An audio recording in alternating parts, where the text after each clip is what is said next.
بسم اللہ الرحمن الرحیم۔ اے میولی، اگر ان الزامات کے لیے ثبوت اور گواہ کھڑے کر دیے جائیں تب میولی نے اکھڑتی ہوئی آواز میں کہا، اگر ایسا کوئی ثبوت اور گواہ ہے تو یہ ضرور لائیں۔ چنگیز خان نے باری باری یسوعائی اور تموجو کی طرف سوالیہ انداز میں دیکھا۔ وہ کچھ کہنا چاہتا تھا کہ تموجو نے ہاتھ فضا میں بلند کیے اور تالی بجائی۔ اس تالی کے جواب میں تموجو کے محافظ قرطینہ اور بولائی کے چاروں قاتلوں کے علاوہ بیتام نامی اس شخص کو بھی مہمان خانے میں لے آئے جسے یسوعائی سینا شہر سے اٹھا لایا تھا، اور اس سے سارے احوال جاننے کے بعد اس نے اسے تموجو کے پاس امانت کے طور پر رکھا ہوا تھا۔ ان سب کو وہاں دیکھ کر میولی کا چہرہ زرد ہو گیا۔ اس دوران چنگیز خان بڑے غور اور انہماک سے میولی کی طرف دیکھ رہا تھا۔ اسی وقت تموجو نے بلند آواز میں کہا، یہ جو 4 جوان ہمارے اپنے ہیں، انہوں نے میولی کے کہنے پر قرطینہ اور بولائی کو قتل کیا تھا، کیونکہ میولی نے ان کو ایک بڑی رقم کا لالچ دے کر ایسا کرنے پر اکسایا تھا۔ اور یہ جو 5واں جوان ہے، اس کا نام بیتام ہے، یہ ان لوگوں میں شامل تھا جنہوں نے میولی کی ماں پر یسوعائی کی ماں اور بہن کو اغوا کیا تھا، اور جن لوگوں نے یسوعائی کے باپ کو قتل کیا تھا وہ بھی یہی لوگ ہیں۔ گو یسوعائی نے قاتلوں کے ایک بڑے گروہ کو قتل کر دیا ہے، لیکن اس جوان کو ہم نے اپنے پاس رکھ لیا تھا کہ یہ بوقت ضرورت بطور ثبوت میولی کے خلاف کام آ سکے۔ بیتام نام کا یہ جوان پچھلے کئی ماہ سے میرے ہاں اسیری کی زندگی بسر کر رہا ہے۔ تموجو خاموش ہو گیا۔ چنگیز خان نے بیتام کو مخاطب کرتے ہوئے پوچھا، کیا تم کسی ایسے شخص کو جانتے ہو جس کا نام میولی ہو؟ بیتام نے فوراً ہاتھ سے میولی کی طرف اشارہ کرتے ہوئے کہا، یہ میولی ہے۔ چنگیز خان نے پوچھا، تم میولی کو کیسے جانتے ہو؟ بیتام نے جواب دیا، ہم لوگ ادھر پھل فروخت کرنے آیا کرتے تھے، میولی سے آشنائی ہوئی تو اس نے ہمیں جوبانی اور اس کی بیٹی کو اغوا کرنے کی ترغیب دی۔ ہم نے جوبانی اور اس کی بیٹی کو اغوا کر کے ٹکوان شہر کے رئیس کاموری کے پاس پہنچا دیا۔ کاموری اس سے شادی کرنا چاہتا تھا اور اس کے لیے اس نے جوبانی کو طرح طرح کی ترغیبات دیں، لیکن جوبانی نے انکار کر دیا۔ ایک عرصہ تک جوبانی اور اس کی بیٹی کاموری کے پاس اسیری کی زندگی بسر کرتے رہیں۔ پھر کاموری نے جوبانی اور اس کی بیٹی کو سینان شہر کے ایک شخص ایسان کے ہاتھ فروخت کر دیا۔ جوبانی کی بیٹی تو ایک بوڑھا مسلم مبلغ اپنے ساتھ لے گیا، مگر جوبانی کو ایسان نے کسی سوداگر کے ہاتھ فروخت کر دیا۔ اب وہ دونوں ماں بیٹی کس حال میں ہیں میں نہیں جانتا، تاہم میرے علاوہ اس کام میں جو لوگ ملوث تھے انہیں یسوعائی پہلے ہی قتل کر چکا ہے، یا یہ کہ جوبانی کو فروخت کرنے والا ایسان اس کے ہاتھوں سے ابھی تک بچا ہوگا۔ چنگیز خان نے سر ہلاتے ہوئے کہا، اس جوان نے جو کچھ کہنا تھا کہہ چکا۔ پھر اس نے ان 4 منگولوں سے کہا، اب تم کہو میولی کے متعلق تم لوگ کیا کہتے ہو؟ وہ 4 انتہائی خوف اور دہشت سے چنگیز خان کی طرف دیکھ رہے تھے۔ پھر ان میں سے ایک نے کہا، اے خان، ہم نے جو کچھ کیا میولی کے کہنے پر کیا ہے۔ اس نے ہمیں ایک باری رقم کا لالچ دے کر اس کام پر آمادہ کیا تھا، اور اس رقم کی تحریس میں آ کر ہم نے بولائی اور قرطینہ کو قتل کر دیا۔ پر افسوس ہم پکڑے گئے۔ اے خان، ہم سے غلطی ہوئی، ہمیں معاف کر دیا جائے۔ میولی نے تو ہمیں ایک باری رقم کے عوض یسوعائی کو بھی قتل کر دینے پر آمادہ کرنا چاہا تھا، مگر ہم نے یہ کہہ کر انکار کر دیا تھا کہ یسوعائی ہمارے لشکر کے بہترین ارخونوں میں سے ہے، لہٰذا ہم اسے قتل نہ کریں گے۔ اے خان، ہم سے بھول ہوئی جو ہم میولی کی ترغیب میں آ گئے، ہمیں معاف کر دو۔ مہمان خانے میں خاموشی طاری ہو گئی۔ ہر کوئی غور اور جستجو سے چنگیز خان کی طرف دیکھ رہا تھا۔ چنگیز خان کی حالت ایسی ہولناک ہو رہی تھی جیسے انگنت آسیب اس کے بدن سے لپٹ گئے ہوں۔ ہر کوئی اسے دیکھ رہا تھا، پر میولی کی نگاہیں جھکی ہوئی تھیں۔ پھر چنگیز خان بھوکے اور شکار کے طالب درندے کی طرح دھڑا، اے میولی، جو کچھ تیرے خلاف کہا گیا ہے کیا تو نے اس کے جواب میں کچھ کہنا ہے؟ اس وقت تمہیں آزادی ہے کہ اپنی حیثیت واضح کر لو، بعد میں جب حالات اپنے انجام کی طرف آئیں تو شاید تمہیں اس کا موقع نہ ملے، لہٰذا جو الزامات تم پر لگائے جا رہے ہیں ان کے جواب میں اگر تم نے کچھ کہنا ہے تو بلا جھجک کہو، میں تمہیں اپنی صفائی کا پورا موقع فراہم کروں گا۔ اے میولی، میں انصاف کروں گا، جو بے گناہ ہوگا اس پر کسی بھی صورت ہاتھ نہ ڈالا جائے گا، اور جو مجرم ہوگا اسے کسی بھی حال میں معاف نہ کیا جائے گا۔ میولی کے بولنے سے قبل ہی اس کا بیٹا مقولی چنگیز خان کو مخاطب کرتے ہوئے بول اٹھا، اے خان، کیا میں بھی اس سلسلے میں کچھ کہہ سکتا ہوں؟ چنگیز خان نے غور سے اس کی طرف دیکھا اور کہا، اپنے باپ کی سفارش کرنے کے علاوہ تم سب کچھ کہہ سکتے ہو۔ مقولی نے ایک مرتبہ اپنے باپ کی طرف دیکھا، پھر کہا، میں اپنے باپ کی سفارش کرنے کے بجائے آج ایسی راہ سے پردہ اٹھا رہا ہوں جو مسلسل میرے لیے ایک خلش اور کانٹا بنا ہوا ہے۔ میں سمجھتا ہوں کہ آج اس سے نجات پانے کا دن آ گیا ہے۔ اے خان، کچھ عرصہ پہلے سمرقند کا ایک سوداگر اس طرف آیا تھا۔ اتفاق سے اس نے میرے باپ میولی سے یسوتائی اور اس کے باپ منتاش کے بارے میں پوچھا تھا۔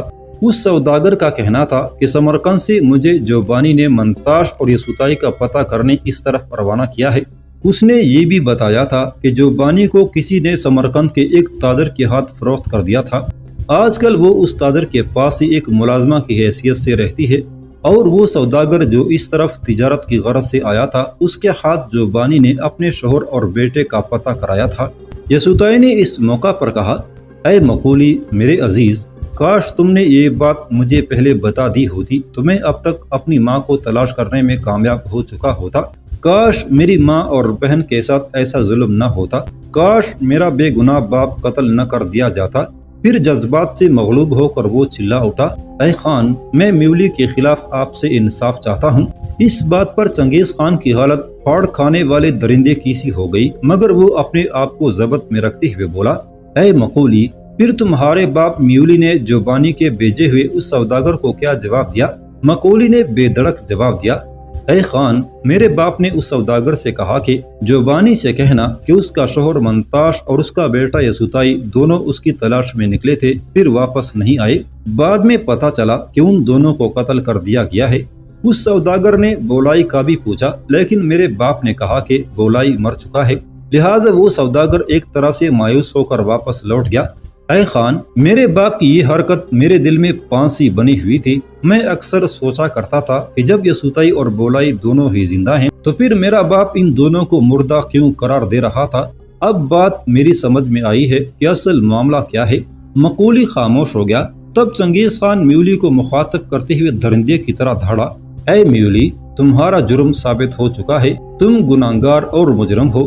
تم نے بولائی اور قرطینہ کو قتل کرایا، تم نے جوبانی اور اس کی بیٹی کو اغوا کرایا، جبکہ تم جانتے تھے کہ جوبانی کو میں اپنی بہن سمجھتا تھا۔ تم منتاش کے قتل میں بھی ملوث ہو، اور تمہیں علم تھا کہ منتاش کو میں اپنا بھائی جانتا تھا۔ اے میولی، میں تجھے اس اجنبی بیتام اور قرطینہ و بولائی کے قتل میں ملوث ان چاروں جوانوں کے سر قلم کرنے کی سزا دیتا ہوں۔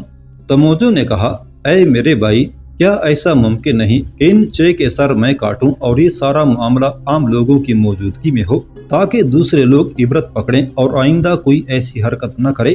چنگیز خان نے بھاری اور رعبدار آواز میں کہا، ہاں تموجو، ان سب کے سر تم ہی قلم کرو گے اور انہیں سزا عام لوگوں کی موجودگی میں دی جائے گی، تاکہ یہ اوروں کے لیے درس آمیزی اور عبرت خیزی کا سبب بنے۔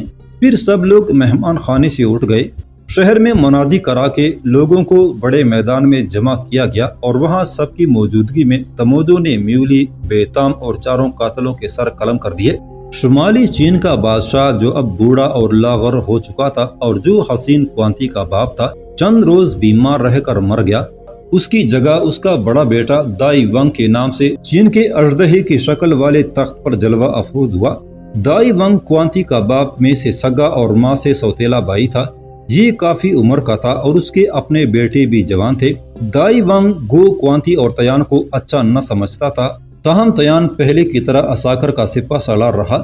دائی ونگ انتہائی بد دماغ، سخت گیر، بے رحم اور ظالم تھا۔ اس نے پرانے بہی کھاتے کھولے اور جو قبائل اس کے مطیع تھے ان سب پر اس نے خراج کی رقم بڑھا دی، اور خراج وصول کرنے کے لیے سب کی طرف اس نے قبل از وقت ہی اپنے کارندے روانہ کر دیے۔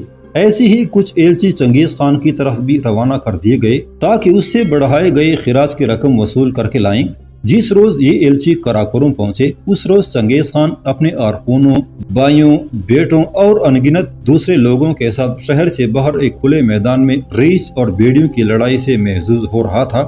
اس وقت چنگیز خان کے دائیں بائیں یسوتائی، سوبدائی، مقولی اور جیبی نویان بیٹھے تھے۔ جب ریچھ اور بھیڑیوں کی لڑائی میں ذرا وقفہ ہوا تو چنگیز خان کے ایک محافظ نے چین کے ان ایلچیوں کو چنگیز خان کے سامنے پیش کیا اور اسے ان کی آمد کی غرض و غیت سے بھی آگاہ کر دیا۔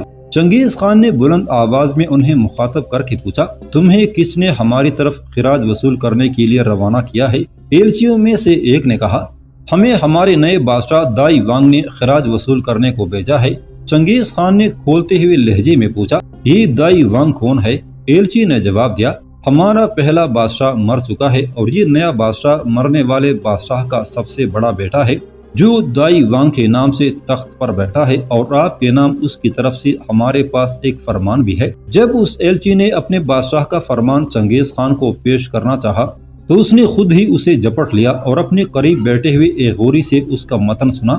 فرمان میں چنگیز خان کو خراج ادا کرنے کا حکم دیا گیا تھا۔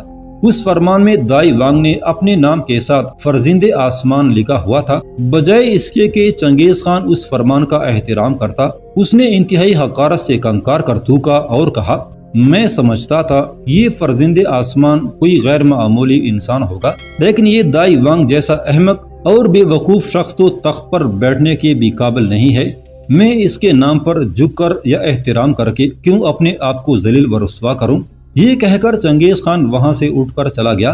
پھر اس نے اپنے تمام سرداروں کو اپنے مہمان خانے میں طلب کیا اور ان سے صلاح و مشورہ کرنے کے بعد اس نے ان ایلچیوں کو دینے کے لیے دائی وانگ کے نام ایک پیغام لکھوایا، ہمارا علاقہ اب اتنا منظم ہو چکا ہے کہ ہم جب چاہیں تاجدار زریں کے علاقے کی سیر کر سکتے ہیں۔ کیا تاجدار زریں کی سلطنت اتنی مستحکم ہے کہ اب وہ ہمارا مقابلہ کر سکے؟ ہم ایک ایسے لشکر کے ساتھ آئیں گے جو سمندر کے طوفانوں کی طرح بپھرتا ہوگا۔ اگر تاجدار زریں ہمارا دوست بننا چاہتا ہے تو ہم اسے اپنے زیر سایہ اپنے علاقے پر حکومت کرنے کی اجازت دیں گے، اور اگر وہ جنگ چاہتا ہے تو یہ جنگ تب تک جاری رہے گی جب تک ہم میں سے ایک کو فتح اور دوسرے کو شکست نصیب نہ ہو۔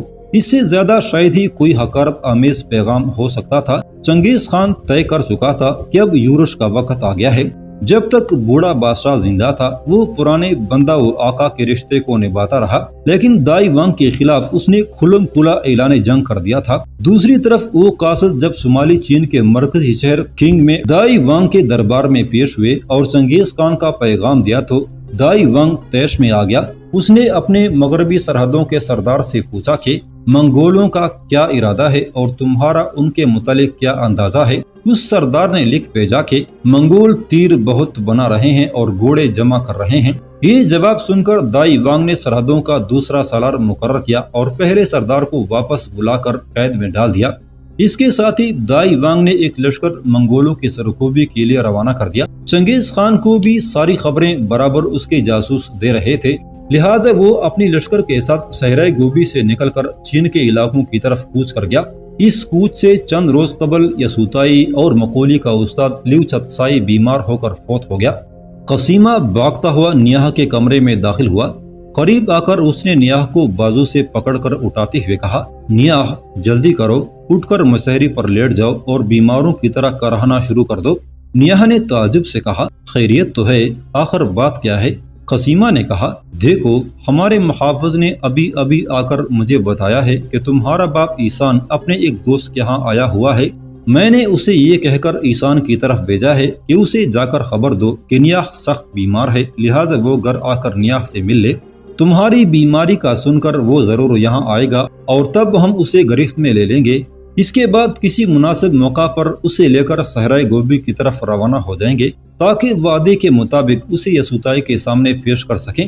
نیاہ اب پرسکون نظر آنے لگی۔ وہ فوراً اٹھ کر مسہری پر دراز ہو گئی اور مریضوں کی سی شکل بنا کر اس نے ایک باری لحاف اپنے اوپر ڈال دیا، کیونکہ جاڑا شروع ہو چکا تھا اور سردیاں دندنانے لگی تھیں۔ لحاف اوڑھ کر نیاہ نے قسیمہ سے کہا، آپ ایک مضبوط رسی اور کپڑا بھی لے لیں، جیسے ہی میرا باپ مجھے دیکھنے آئے گا میں اسے باتوں میں لگا لوں گی اور آپ اس کے ہاتھ اور منہ باندھ دیجیے گا، پھر ہم اسے ساتھ والے کمرے میں ڈال دیں گے۔ اس کے بعد آپ محافظ کو گھر کا سودا سلف لانے کے لیے بازار بھیج دیجیے گا، اور جب وہ ہم دونوں سے میرے باپ کے بارے میں پوچھے گا تو اسے کہہ دیں گے کہ جب تم بازار گئے تھے اسی وقت وہ یہاں سے چلا گیا تھا۔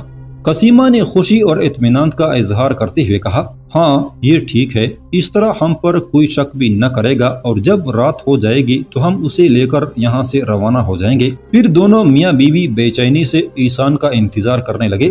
تھوڑی دیر کے بعد گھر کے محافظ کے ہمراہ نیاہ کا باپ ایسان گھر میں داخل ہوا۔ محافظ دروازے پر ہی رک گیا جبکہ ایسان نیاہ کے کمرے میں چلا آیا۔ قسیمہ اٹھ کر ایسان سے ملا، پھر اس نے کہا میں ابھی آتا ہوں، بازار سے کچھ سودا منگوا لوں۔ نیہا نے اسبات میں گردن ہلا دی اور قسیمہ باہر نکل گیا۔ ایسان آگے بڑھا اور نیہا کے پاس مسحری پر بیٹھ گیا، پھر اس نے گہری شفقت اور پیار سے پوچھا کیا ہوا میری بیٹی کو؟ محافظ نے مجھے بتایا تھا کہ تم بیمار ہو، لیکن اس وقت تو تمہیں بخار نہیں ہے۔ دیکھو بیٹی، باہر آسمان پر گہرے بادل چھائے ہوئے ہیں، برف باری کا بھی امکان ہے۔ مجھے ایک جگہ ضروری کام سے جانا تھا، لیکن تم نے مجھے یہاں بلا کر میرا وقت ضائع کر دیا۔ نیہا نے شکوہ کرنے کے انداز میں کہا آپ کیسے باپ ہیں کہ مہینوں اپنی بیٹی کی خبر نہیں لیتے؟ پچھلے کئی روز سے میں بیمار تھی، طبیب کا علاج کراتی رہی ہوں، اب ٹھیک ہوں۔ میں آپ کو دیکھنے کو ترس گئی تھی، میں نے بیماری کا بہانہ کر کے محافظ کو بلانے کے لیے آپ کی طرف بھیجا تھا۔ ایسان کچھ کہنا چاہتا تھا کہ قسیمہ کمرے میں داخل ہوا۔ اس نے آتے ہی ایسان کو دبوچ لیا اور اس کے دونوں ہاتھ موڑ کر پشت پر باندھ دیے۔ قسیمہ کے خلاف جدوجہد کرنے کے ساتھ ساتھ ایسان نے اسے گندی گالیاں بھی دینی شروع کر دی تھی۔ نیہا نے آگے بڑھ کر ایسان کے منہ پر ہاتھ رکھ دیا۔ قسیمہ نے ایسان کے دونوں ہاتھ اس کی پشت پر باندھ دیے تھے۔ جب قسیمہ اپنے کام سے فارغ ہوا تو ایسان نے پہلے منہ بھر کر قسیمہ کو ایک انتہائی غلیظ گالی دی، پھر پوچھا اے کتے، تو نے میرے ہاتھ پشت پر کیوں باندھ دیے ہیں؟ کس دشمنی کا تو مجھ سے بدلہ لینا چاہتا ہے؟ مجھے ایسا لگتا ہے تم دونوں میاں بیوی نے میرے خلاف کوئی محاذ قائم کر لیا ہے۔ اے نیہا، اس وقت تو مجھے اپنی بیٹی نہیں ایک انہونی اور چوڑیل لگتی ہے۔ بتا یہ کیا چکر ہے اور تم دونوں میاں بیوی میرے ساتھ یہ سلوک کیوں کر رہے ہو؟ ایسان ذرا رکا، پھر اس نے اپنے ہونٹوں پر زبان پھیری اور کہا اگر تم دونوں یہ سمجھے ہو کہ مجھے یوں جکڑ کر تم دونوں اپنا کوئی مطلب نکالنے میں کامیاب ہو جاؤ گے تو یہ تمہاری بھول ہے۔ میرے ساتھی تمہیں مجھ پر جبر کرنے کی اجازت نہ دیں گے اور ایسا کرنے سے قبل وہ تم دونوں کو موت کے گھاٹ اتار دیں گے۔ لہٰذا تم دونوں کی بہتری اسی میں ہے کہ میرے ہاتھ کھول دو، ورنہ یاد رکھو تم دونوں ہی اپنی جانوں سے ہاتھ دھو بیٹھو گے۔ نیہا سیدھی ہو کر بیٹھ گئی، پھر اس نے اپنے باپ کو مخاطب کر کے کہا میں تمہیں باپ کہہ کر نہیں پکارتی اس لیے کہ تم اس قابل نہیں ہو کہ میں مسلمان ہو کر تمہیں باپ کہہ کر پکاروں۔ پہلے مجھے یہ بتاؤ کہ منگولوں میں رہنے والے یسوعائی سے تمہاری کیا دشمنی ہے اور تم کیوں چوروں کی طرح اسے چھپتے پھرتے ہو؟ ایسان نے غور سے نیہا کی طرف دیکھا، پھر طنزاً کہا اچھا تو یہ بات ہے، غالباً تمہیں تمام حقیقت کا پتہ چل گیا ہے اور تم دونوں مسلمان ہو کر ایک مسلمان کی طرفداری کر رہے ہو۔ نیہا نے کہا ہاں ہمیں خبر ہو گئی ہے کہ تم عورتوں اور لڑکیوں کی خرید و فروخت کا مکروہ اور گھناؤنا کاروبار کرتے ہو۔ ہمیں یہ بھی پتہ چل گیا ہے کہ تم نے یسوعائی کی ماں جوبانی اور اس کی بہن یشبا کو خریدا اور بیچا۔ ہمیں یہ بھی علم ہو چکا ہے کہ ٹکوان شہر میں یسوعائی کے ہاتھوں بس نکلنے کے بعد تم اپنی جان بچانے کی خاطر جگہ جگہ چوروں کی طرح بھاگتے پھر رہے ہو، اور یہ بات بھی ہمیں معلوم ہے کہ تم نے یسوعائی کی منصوبہ کرتینہ کے ماں باپ کو ہلاک کرا دیا ہے۔ لیکن یہ بات بھی یاد رکھنا کہ کرتینہ نے اپنے گھر کے تہخانے میں گھس کر اپنی جان بچا لی تھی اور ہم دونوں نے اسے وہاں سے نکال کر منگولوں کے ہاں یسوعائی کے پاس پہنچا دیا تھا، اور اب یسوعائی تم سے انتہائی عبرت خیز انتقام لے گا۔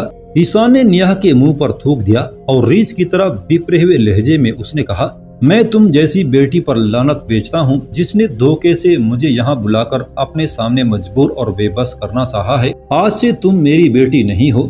نیہا نے بڑے خوفناک طریقے سے اپنے باپ کو مخاطب کر کے کہا سنو ایسان، تم نے انگنت لوگوں کو بے کفن کر کے گمنام راہوں پر بکھیر دیا، کتنے ہی بچوں کو یتیمی کی چبن دی ہوگی، انگنت ماؤں کی گودیں تم نے خالی کی ہوں گی، تم نے کتنی ہی دوشیزاؤں کی مانگیں اجاڑی ہوں گی، کتنے ہی ہونٹوں کے تبسم کی کرنیں بجھائی ہوں گی۔ اب تیرے جبر کا ہر تیر چل چکا ہے، تیرے ظلم کی ہر کمان ٹوٹ چکی ہے، انسانیت کا جس قدر خون تم نے پینا تھا پی لیا، اب تجھے اپنی ماضی کے اعمال و افعال کا حساب دینا ہوگا۔ اب تیرے احتساب اور پاداش جرم کا وقت آ گیا ہے۔ ہم تمہیں جکڑ کر صحرائے گوبی میں یسوعائی کے پاس لے جائیں گے، اس کے دل و ذہن پر تیرے سارے گناہوں کی فہرست نقش ہے، لہٰذا وہ تیرے گناہ آلود اعمال کے مطابق تجھ سے خوب انتقام لے گا۔ ایسان نے کہا یہ تمہارے مقدر میں نہیں لکھا ہوا کہ تم دونوں میاں بیوی مجھے یسوعائی کے حوالے کر سکو۔ میں جانتا ہوں کہ محافظ کو تم نے ایک سوچے سمجھے منصوبے کے تحت بازار بھیجا ہے، لیکن اس سے کیا ہوتا ہے؟ اس کے واپس آنے کی دیر ہے کہ جب وہ واپس آ کر میرے متعلق پوچھے گا تو تمہارے پاس اس کا کوئی جواب نہ ہوگا، لہٰذا وہ تم دونوں سے متعلق مشکوک ہو جائے گا، اور جب وہ یہی بات جا کر میرے ساتھیوں سے کہے گا تو یاد رکھو وہ میرے ایسے ساتھی ہیں کہ تم دونوں کے حلقوم کاٹ کر رکھ دیں گے۔ اس مرتبہ قسیمہ نے بولتے ہوئے کہا، مطمئن رہو ایسان، ایسی نوبت ہی نہ آنے پائے گی کہ ہم دونوں تمہارے ساتھیوں کا شکار ہو جائیں۔